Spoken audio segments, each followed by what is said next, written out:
ফন্দ নিখিল ৰায়ৰ বিৰুদ্ধে এজাহাৰ ফন্দ নিখিল ৰায়ৰ বিৰুদ্ধে যোৱা ইংৰাজী 25/6/2025 তাৰিখে কেপিপি পাৰ্টিৰ নাম অবৈধভাৱে ব্যৱহাৰ কৰাৰ বাবে গোলকগঞ্জ থানাত ধুবুৰী জিলা কমিটিয়ে এখন এজাহাৰ দাখিল কৰে।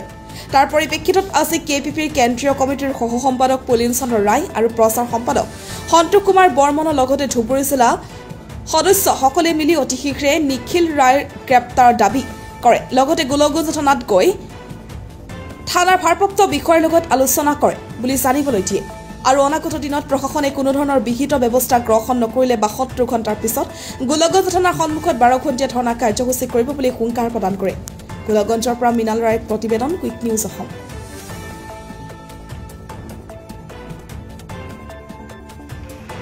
মই পুলিন চন্দ্ৰ ৰায়, কামতাপুৰ প্ৰগ্ৰেছিভ পাৰ্টি কেপিপি সহ সম্পাদক। আজ প্রেস মিট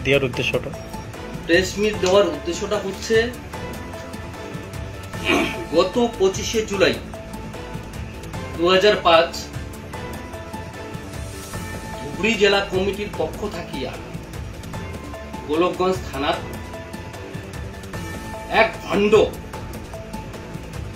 ভণ্ড চোরা কারবারির সাথে যুক্ত নিখিল রায়ের নামে এফআইআর দাখিল করা হয়।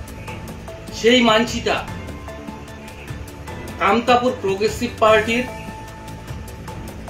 পেট রসিদ বিভিন্ন কিছু ব্যবহার করিয়া বিভিন্ন জায়গায় গোলাবাজি করিতেছে। সেই জন্য আজ সাংবাদিক সম্মেলন। তো আমার কামতাপুর প্রগ্রেসিভ পার্টির পক্ষ থাকিয়া যে থানায় যে এফআইআর করা হয়েছে, প্রশাসন কোন রকম ভাবে স্টেপ নেবার হচ্ছে না। তার জন্য আমরা আইসা দিনে বৃহত্তর আমরা আন্দোলনের রূপরেখা তৈরি করছি। তো আমার সাথে আছে কামতাপুর প্রগ্রেসিভ পার্টির কেন্দ্রীয় প্রচার মারিয়া সন্তোষ কুমার রায়। তোমরা কিছু তোমার সামনে নিখিল রায় নামে একজন ব্যক্তি দলের পেট ব্যবহার করে বিভিন্ন তোলাবাজি অসামাজিক কার্যকলাপের সাথে জড়িত। প্রশাসনক জানা পড়ো প্রশাসন আজও কোনো ব্যবস্থা করে নেই। আইসে দিনে এরকম যদি চলিতে থাকে, প্রশাসন যদি নিখিল রায়ের বিরুদ্ধে কোনো ব্যবস্থা না করে, দলের নাম ভাঙে অসামাজিক কার্যকলাপের সাথে নিখিল রায় জড়িত, অনেক তোলাবাজি, এর জন্য দায়ী থাকবে প্রশাসন।